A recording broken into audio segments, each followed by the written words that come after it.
سنو یار، اللہ آپ کو خوش رکھے، ماشاء۔ سنے جی سنے، میں نے کہا اگر کسی کا یہ ذہن بن جائے کہ مرنے کے بعد میں نے باغ میں جانا ہے، ایک منٹ کے لیے سوچو نا یار، یعنی ادھر قبر بند ہوئی تو نیچے باغ، اور باغ بھی معمولی نہیں، جنت کے باغوں میں سے باغ، اور باغ ایسا شاندار جس میں آنکھ کھلی تو پہلی زیارت ہی مدینے والے محبوب۔ سیدہ عائشہ صدیقہ کہتی ہیں زمانہ سو جاتا اور میرے رسول مصلی بچھا کے کھڑے ہو جاتے، او یار کھیتی باڑی کر کے نہیں، محنت مزدوری کر کے نہیں۔ جناب عائشہ کہتی ہے میں یہ بھی دیکھتی کہ حضور ایک آیت شروع کرتے تو ساری رات اسی کو پڑھتے، اور میری نظر جاتی تو قدم مبارک پہ ورم آ جاتا۔ یار نماز پڑھ پڑھ کے، اتنی مشقت کر کے، اتنی جد و جہد کر کے ورم آ گیا، یا رسول اللہ اتنی محنت کیوں کرتے ہو؟ فرمایا افلا اکون عبدا شکورا، کیا میں اپنے رب کا شکر گزار بندہ نہ بنوں؟ صحابہ کا ذوق عبادتوں کا، ریاضتوں کا، تلاوتوں کا،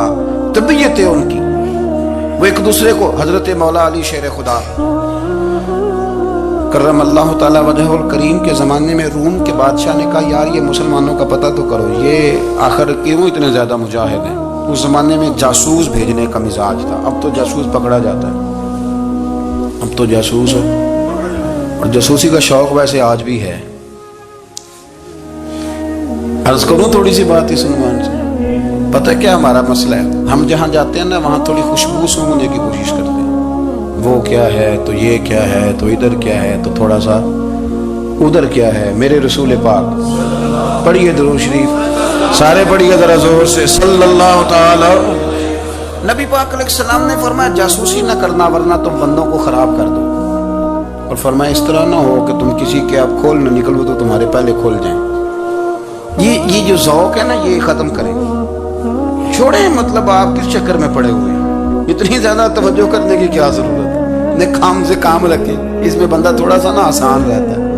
یہ جو بہت زیادہ ٹٹولنے والے لوگ ہوتے ہیں نا وہ بےچارے پھر عمر ٹٹولتے ہی گزار دیتے ہیں، اس لیے کہ مزاج ہی بہت پکا ہے، بوری کا منہ کھول کے اندر تک ہاتھ ڈالنا، تو پھر کئی دفعہ سامنے سے پچھو بھی لڑ جاتا، خرابی ہوتی۔ تو جاسوسی کی جاتی تھی، اس نے بھی جاسوس بھیجے، کیونکہ قبیلوں کے لوگ تھے، کچھ مسلم کچھ کافر، پہچانے نہیں جاتے تھے لوگ، تو کچھ لوگ اس نے بھیجے، انہوں نے آ کے نا تحقیق کی، ریسرچ کری کہ آخر ماجرا کیا ہے، تو واپس جا کے انہوں نے رپورٹ دی نا روم کے بادشاہ کو۔ اس رپورٹ کا ایک جملہ بڑا شاندار ہے، وہ کہنے لگا بادشاہ ہمیں مسلمانوں کی کوئی سمجھ نہیں آئی، ہمیں کوئی سمجھ نہیں آئی۔ انہوں نے کہا کیوں نہیں سمجھ آئی؟ کہنے لگے یار عجیب بندے ہیں، جب رات مصلی پہ بیٹھتے ہیں تو یوں لگتا ہے ان کا دنیا سے رشتہ ہی کوئی نہیں، کوئی کسی کو نہیں جانتا، کوئی اپنے دکھ سنا کے رو رہا ہے، کوئی اپنی بات کر کے رو رہا ہے، لگتا ہے کہ ان کا کوئی رشتہ ہے ہی نہیں جب مصلی پہ بیٹھتے ہیں۔ اور فرمایا جب سویرے یہ جہاد کرنے نکلتے ہیں تو لگتا ہے ان سے زیادہ دلیر ہی کوئی نہیں، حالانکہ جو مصلوں پہ رونے دھونے کے لوگ ہوتے ہیں وہ کئی دفعہ جہاد میں کام نہیں کرتے، لیکن عجیب لوگ ہیں کہ رات کے راہب ہیں، دن کے مجاہد ہیں، کوئی سمجھ نہیں آتی۔ میرے عزیز ان لوگوں نے مصلی آباد کر کے رکھا، تلاوتیں ان کا ذوق رہی، منزل روز پڑھنا، اسباق پڑھنا، وظائف پڑھنا، یہ ان کا ذوق رہا۔ اعلیٰ حضرت بریلوی رحمت اللہ نے 1000 کتاب لکھی ہے، لیکن الوظیفۃ الکریمہ کے نام سے جو وہ صبح و شام وظائف پڑھتے تھے وہ الگ انہوں نے ان کو بیان کیا، پابندی کے ساتھ اپنی اللہ اللہ کرتے۔ شیخ شہاب الدین سہروردی رحمت اللہ علیہ، اس پر ایک بندے نے اعتراض کیا، اس نے کہا جی آپ کس قسم کے صوفی ہیں، مرید بیٹھے ہیں اور آپ وہاں نفل پڑھ رہے ہیں؟ یہ بھی بڑا مسئلہ ہوتا ہے نا، جو بندہ ملنے آتا ہے وہ اپنے ٹائم کے حساب سے آتا ہے، اور پھر اس کا یہ بھی خیال ہوتا ہے کہ پیر صاحب جو ہیں وہ چونکہ درویش ہیں تو نہ انہیں روٹی کھانی چاہیے نہ سونا چاہیے، چونکہ وہ درویش ہیں، اور ہم چونکہ درویشوں کے ماننے والے ہیں لہذا ہمارا یہ طریقہ ہونا چاہیے کہ جیسے ہم کہیں درویش ویسے ہی کر جائے۔ حالانکہ جس کو ہم درویش کہیں گے آپ اس کی مانیں گے، آپ منوائیں گے نہیں، ہمارا مزاج ہوتا ہے۔ شیخ شہاب الدین پر لوگوں نے اعتراض کی، حضور لوگ ملنے آئے ہیں، زیارت کرنے آئے ہیں، یہ بندے دعا کرانے آئے ہیں، اللہ اللہ کرانے آئے اور آپ نفل پڑھ رہے ہیں، کیا جملہ ہے، کیا حسن ہے، کیا خوبصورتی ہے۔ فرمانے لگے رب رسول سے مانگنے کے لیے مصلی بچھایا ہے، اگر وہاں سے مانگوں گا نہیں تو تمہیں دوں گا کیا؟ پہلے مجھے کچھ لے تو لینے دو، اگر میرے پلے کچھ ہے ہوگی تو آگے دوں گا نا. تو میں مانگنے گیا تھا کہ یا اللہ دے, تیرے بندے لینے آئے, دے تو میں کچھ لوں گا تو آگے دوں گا نا. لیکن ہمارا یہ سٹیٹس, یہ مزاج, یہ شعور نہیں ہے. گپیں, کہانیاں, داستانیں, گفتگو, خطابت, واز, کیا بات. لیکن اگر کچھ کرنے کا کام ہو تو انہی ہم سے ہوتا. میرے نبی کریم علیہ الصلوۃ والسلام نے مصلی سے دل لگانے کا درس دیا. حضور نے توجہ دلائی. صحابہ اس ذوق کے حامل لوگ تھے, وہ کوشش کرتے تھے. جناب صدیق اکبر رضی اللہ تعالیٰ عنہ کا عبادت کا مزاج ہمیشہ قائم رہا. حضرت عمر فاروق ساری رات اللہ کے حضور کھڑے رہے. حضرت عثمان غنی رضی اللہ تعالیٰ عنہ عشاء کی نماز پڑھ کے 2 رکعتوں کی نیت باندھتے تھے. 15 سپارے پہلی رکعت میں پڑھ دیتے تھے اور 15 سپارے قرآن مجید کے دوسری رکعت میں پڑھ دیتے تھے. آپ نے نا حضرت عمر فاروق کے وصال کے بعد ان کی ایک بیوہ سے نکاح کیا. حضرت عثمان غنی نے نکاح کیا. وہ خاتون آپ کے نکاح میں آئیں تو عرض کرنے لگی, امیر المومنین, میرے لیے یہ اعزاز تو بہت ہے کہ میں امیر المومنین کی بیوہ تھی تو امیر المومنین کی منکوحہ ہو گئی ہوں. لیکن حضور, نہ تو میں جوان ہوں کہ میرے اندر رغبت ہوتی اور نہ میں اب اس قابل ہوں کہ کوئی خدمت کر سکوں. میرے ساتھ نکاح کی وجہ کیا بنی؟ تو عثمان غنی رو پڑے. فرمانے لگے, میں نے عمر فاروق کو مسجد میں اپنے رب سے ڈرتے ہوئے دیکھا, میں نے اسے روتے ہوئے دیکھا, عدل کرتے دیکھا, انصاف کرتے دیکھا, امت کی خیر خواہی کرتے دیکھا. تمہارے ساتھ نکاح اس لیے کیا ہے کہ تم مجھے یہ بتاؤ کہ عمر فاروق گھر کے اندر اپنے رب کو کیسے راضی کرتے تھے, گھر کے اندر کیسے راضی کرتے تھے. وہ طریقے بتلاؤ, تم بتاتی جانا اور میں بھی اسی طرح گھر میں عبادت کروں. میرے رسول کریم علیہ الصلوۃ والسلام نے ارشاد فرمایا. حضور فرمانے لگے, جس گھر میں اللہ کا ذکر ہوتا ہے وہ گھر زندوں کا ہے, اور جس گھر میں رب کریم کا ذکر نہیں ہوتا وہ گھر زندوں کا نہیں ہے. گھر نا ہم نا کتابوں میں پڑھتے ہیں کہ ایک بزرگ کہتے ہیں, حضرت فضیل بن عیاض کہتے ہیں کہ میں ایک گلی سے گزر رہا تھا تو گھر کے اندر کسی قاری صاحب نے قرآن کی آیت پڑھ دی, ولی من خاف مقام ربہ جنتان. میں میرے کانوں سے ٹکرائی تو اللہ نے میری کایا ہی پلٹ دی, میں توبہ کر گیا. اب گھر کے اندر سے آواز آئے تو صحیح نہ تلاوت کی, پر اندر سے آواز آتی نہیں, یا ڈیک بجنے کی آواز آتی ہے, یا ٹی وی چلنے کی آواز آتی ہے, یا دھوم مچانے کی آواز آتی ہے. عبادت کا وہ جو خاص شوق تھا, وہ جو حسن تھا, وہ جو توانائی تھی, وہ جو بات تھی. ایک جگہ پہ ہم بیٹھے تھے تو وہاں ایک صاحب آئے اور انہوں نے آتے ہی کہا کہ مہربانی کریں ذرا مجھے مصلی دے دیں, میرے نہ کچھ نفل رہ گئے. تو میں نے وضو کر لیا تو کوئی مصلی مل جائے. مصلی انہیں دے دیا گیا, وہ مصلی لے کے چلے گئے. تو پیچھے ایک صاحب نے تبصرہ کیا, کہنے نے کتنا ریاکار بندہ ہے, لوگوں کو دکھا رہا ہے کہ میں نفل پڑھتا ہوں, ہے کو بات کرنے والی. میں نے اسے کہا, میں نے کہا تو مہربانی کرنا, اس طرح کی ریاکاری تو بھی کر, پکڑ مصلی اور جا, تو بھی تھوڑی ریاکاری کر کے آ, اٹھ ذرا شکر کر. کوئی یہ ریاکار بھی ملا ہے, کوئی نفل پڑھ کے ریاکاری کر رہا ہے. اللہ کا میں کہتا ہوں کو پڑھے تو صحیح نہ یار, یہ کوئی دور ہے نفل پڑھنے کا, اس میں تو لوگوں کا مزاج ہی نہیں, طبیعت ہی نہیں. میں نے کہا چل مہربانی کر, یہ لے مصلی اور تو بھی جا تھوڑی سی ریاکاری کرو تو صحیح نا. مزاج ہی نہیں, ذوق. جمعے کی نماز پڑھ کے یوں دنیا بھاگتی ہے, او ہو پتہ نہیں کون سی پیچھے آگ تھی جو بجھائی جائے گی. اور آج تک لوگ مسئلہ پوچھ رہے ہیں کہ جمعے کی بعد والی سنتیں کتنی ہوتی ہیں. میں نے کہا کتنے سال ہو گئے جمعہ پڑھتے, کتنے سال ہو گئے, ابھی تک سنتوں کا نہیں پتا, ابھی تک نہیں علم کے پہلے کتنی رکھتے ہیں اور بعد میں کتنی رکھتے ہیں. فجر کی سنتیں کب پڑھنی چاہیے, سنو فجر کی سنتوں کے بارے میں. میرے رسول کریم سید عالم صلی اللہ تعالی علیہ وسلم سے ایک صحابی نے پوچھا تھا, حضور میری فجر کی سنتیں رہ گئیں یا رہ جاتی ہیں تو حکم کیا ہے, کیا انداز ہے حضور کا. بخاری مسلم کے لفظ سنو. حضور سید عالم صلی اللہ علیہ وسلم فرمانے لگے, اس نے کیا پوچھا تھا, حضور جواب کیا دیتے, فرمایا فجر کی سنتیں کبھی نہ چھوڑنا, فجر کی پہلی 2 سنتیں کبھی نہ چھوڑنا. یا رسول اللہ صلی اللہ تعالی علیہ وسلم میری رہ گئی ہیں, رہ جاتی ہیں. فرمایا فجر کی 2 سنتیں نہ چھوڑنا.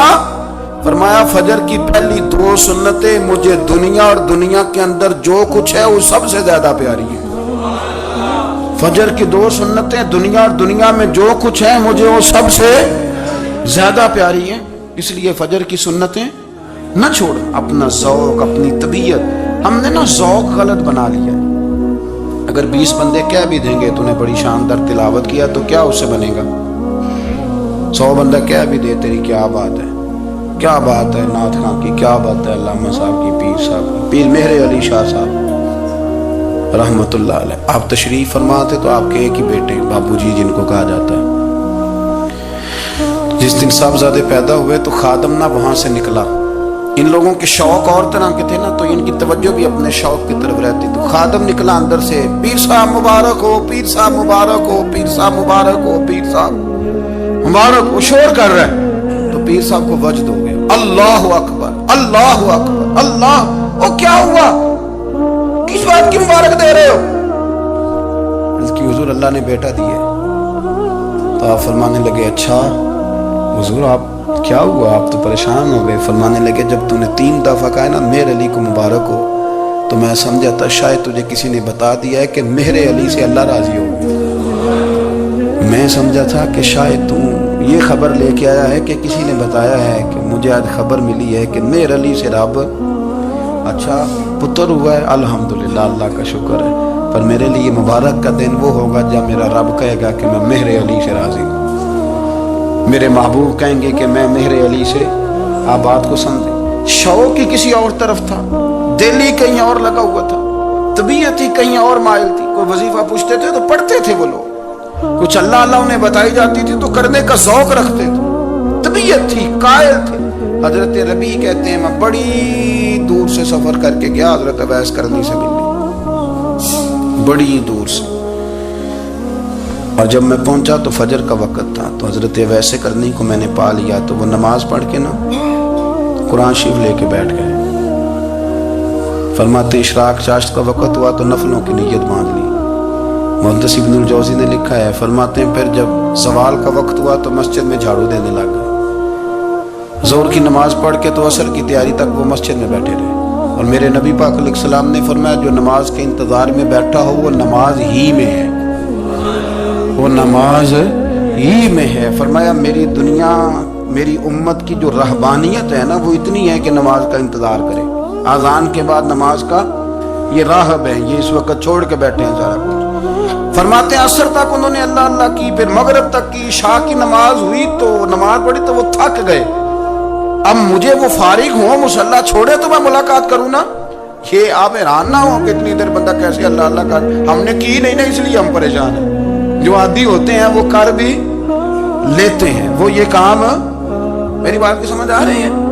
جب جاتے ہو کسی دفتر میں تو 8 گھنٹے کھڑے رہ لیتے ہو نا، مجبوری ہوتی ہے تو کھڑے رہا جا سکتا ہے، پاسپورٹ کا دفتر بولیے امیگریشن کی لائنوں میں، اور میں نے تو ایمبیسیوں میں بندے 12 گھنٹے پہلے جا کے کھڑے دیکھے، رہ لیتے ہیں کھڑے، تو اگر ان کاموں کے لیے رہا جاتا ہے تو اللہ رسول کے لیے بھی کھڑے رہا جا سکتا ہے۔ تو فرمانے لگے کہ جب عشاء کی نماز کے بعد آخری انسان تھے، تھک گئے، نیند کا غلبہ ہوا تو تھوڑی ایسے آنکھ بند ہوئی تو کھلی تو رونے لگے، حضرت ویسے کر دیا، رو کے کہنے لگے مالک مجھے غافل تو نہ کر، ابھی میں نے کیا بھی کچھ نہیں، دن ختم ہو گیا، کوئی نفل نہیں، کوئی اللہ اللہ نہیں، اللہ مجھے غافل نہ کر، میری مدد فرما۔ فرماتے ہیں جب وہ روئے تو میرے ساتھ جو شخص تھا میں نے کہا اٹھو چلیں، کہنے لگا حضور ملنا نہیں، فرمایا جو میں لینے آیا تھا وہ مجھے مل گیا، جو میں ان سے سیکھنے آیا تھا وہ مجھے نصیب ہو گیا، اب اور میں نے کیا لینا، ختم ہو گئی بات، اٹھو چلیں۔ اللہ کے بندوں نے حضرت ربیعہ بن کعب اسلمی رضی اللہ تعالیٰ عنہ فرماتے ہیں، کہتے ہیں جب بنو قریظہ اور بنو نذیر یہودیوں کے ساتھ حضور علیہ السلام نے جنگ کا اعلان فرمایا تو وہ دشمن ہو گئے، ہمیں خطرہ تھا کہ وہ رات کو کہیں محبوب کو تکلیف نہ دیں، تو کچھ لوگ نا تلواریں لے کے نبی پاک کے دروازے پہ پہرے داری کرتے تھے، گن مین رکھنا حرام نہیں، اگر کسی کو واقعی خطرہ ہو تو اس کے لیے سنت بھی ہے، حضرت علی المرتضیٰ تلوار لے کے حضور کے گھر کا پہرا دیتے تھے۔ حضرت ربیعہ بن کعب اسلمی رضی اللہ تعالیٰ عنہ فرماتے ہیں کہ رات میری ڈیوٹی تھی کہ میں حضور کے گھر کا پہرا دوں گا، تو فرماتے ہیں میں باہر سن رہا تھا، ساری رات ہی میرے نبی پاک نے اللہ کی تسبیح پڑھی، ساری رات، کبھی تسبیح، کبھی تحلیل، کبھی تحمید، کبھی تکبیر، ساری رات، فرماتے ہیں ساری رات حضور پڑھتے رہے اور ساری رات ہی میں سنتا رہا، مجھے اونگ آ گئی، میری آنکھ لگ گئی، حضور ابھی پڑھ رہے، میں تھک کے سو گیا، اور فرماتے ہیں جب میری آنکھ دوبارہ سے کھلی تو میرے کانوں میں پھر کوئی چیز گونجی تو میں نے کان لگایا تو میرے حبیب ابھی بھی اللہ کو یاد کر رہے. ساری رات حضور رب کی عبادت کرتے. اسی لیے تو کہا یا ایھا المزمل قم اللیل الا قلیلا. حبیب ساری رات تو نہ جاگا، تھوڑا آرام بھی کر لیے گا. میرے بھائی، اپنا مصلح، اپنی عبادات، اپنے وظائف، اللہ جو آپ نے کسی سے سیکھی ہے اس کو کبھی کمزور نہ ہونے دیں. شجرہ شریف جو کسی بزرگ سے آپ لے لیتے ہیں تو کیا رسم ہے کوئی؟ اس پہ کچھ لکھا ہوتا ہے، وہ پڑھنے کے لیے دیا جاتا ہے. اس پہ لکھا ہوتا ہے کہ یہ اللہ آپ نے کرنی ہے. ساری زندگی کسی اسکول میں داخل ہو گئے اور وہاں جا کے آپ نصاب ہی نہ پڑھیں، کتاب ہی نہ کھولیں تو پاس ہو جائیں گے؟ وہ کہتے ہیں میں 20 سال جاتا رہا ملا کچھ نہیں. تو آپ نے لیا کیا ہے؟ ایک اتنی سی کتاب تھی، اس کو تو کھول کے آپ دیکھ نہیں سکے، اس کے وظائف تک تو رسائی نہ ہوئی. اس لیے کہ اللہ کرنا مشکل ہے اور تصویر کھچانا یہ آسان کام ہے. تو جو آسان ہے اس طرف ہماری توجہ لگی رہتی ہے اور جو مشکل ہے اس طرف ہم ذوق پیدا نہیں کرتے. یا ایھا الناس اعبدوا ربکم الذی خلقکم والذین من قبلکم لعلکم تتقون. اے لوگوں، اس رب کی عبادت کرو جس نے تمہیں پیدا کیا اور تم سے پہلوں کو پیدا کیا. اس لیے عبادت کرو کہ تم پرہیزگار ہو جاؤ گے. مالک سمجھنے کی توفیق عطا فرمائے.